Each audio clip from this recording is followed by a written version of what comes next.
Scientists try to create robots that imitate insects' movements as their bodies are perfectly adapted for their natural habitats. But with more than 1 million known species and dozens of habitats, there's still a lot to learn about insect mechanics.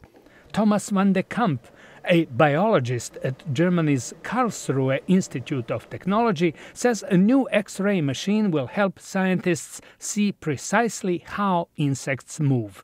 More than 1 million insects are known of, but we don't know at all how their internal movement dynamics work.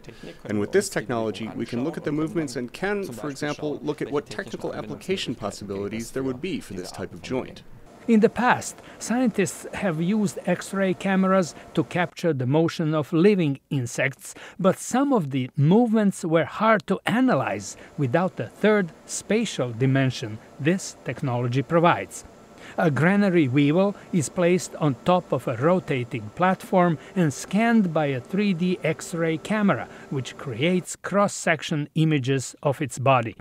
Taking up to 100,000 two-dimensional pictures per second, scientists created three-dimensional sequences that show the beetle's movements in incredible detail.